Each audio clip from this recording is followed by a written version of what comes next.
It was heaven. I mean, he is so funny.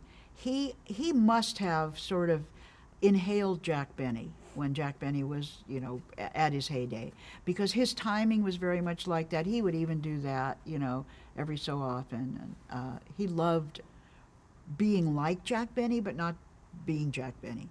He also, as I said before, was very generous in terms of the way he would work. He understood his role as the straight man. Zelda was like, around him, very busy all the time, doing all this stuff. You could almost see it like a blur if you were to think about it.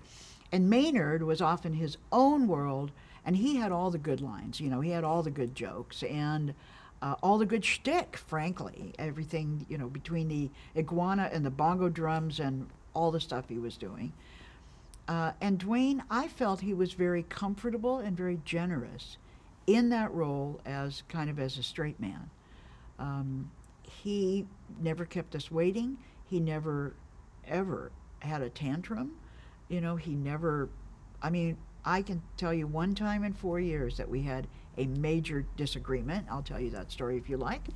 But I just really appreciate a guy who shows up for work on time, who's respectful of the other actors, who is, warm and friendly. Actually, he had a personal issue in terms of wanting to get a divorce somewhere down the line from his first wife, and he's very seriously Catholic.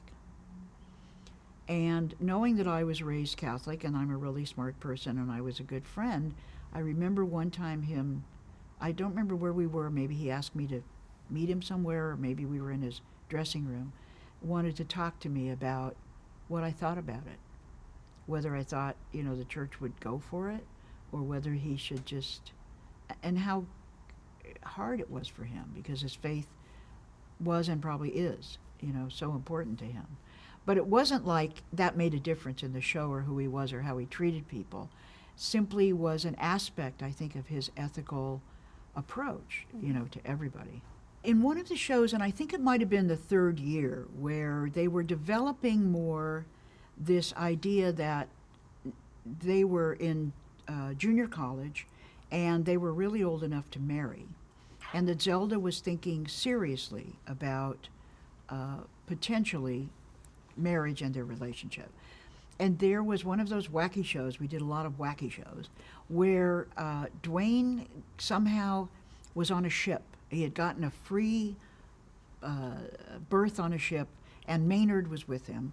And Zelda smuggles herself aboard, in one of the little boats, and is in the little boat and reveals herself, and somehow tricks him into thinking this is a good time for them to get married, and the captain of the ship can marry them. And so he's just worn down. He's just tired of being pursued. He knows she's so much smarter than he is, and she'll always get her way, and he agrees. And Zelda has a crisis of conscience just before they go to the ceremony on the ship. And she has this scene where she says to him, I tricked you, and I can't do this. We're friends. I can't do this to you. So we are rehearsing the scene, and I'm doing it like that. I mean, I'm doing it like, this means something to me. You're my friend. I can't do this to you. And he says to me, Dwayne says, are you going to play it like that? So serious? And I said, well, it's a serious scene. And he said, this is a comedy show.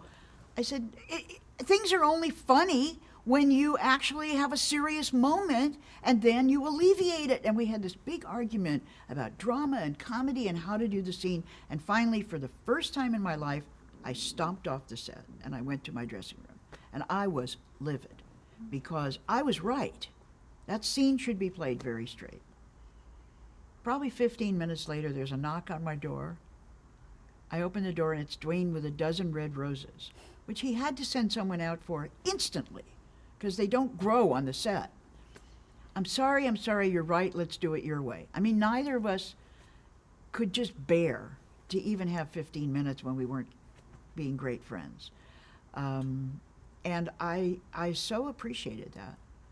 And we went back and we did the scene serious, but not as serious as I was doing it, because Rod said, maybe it's just a little too serious, you know. But that was the only fight we ever had, ever.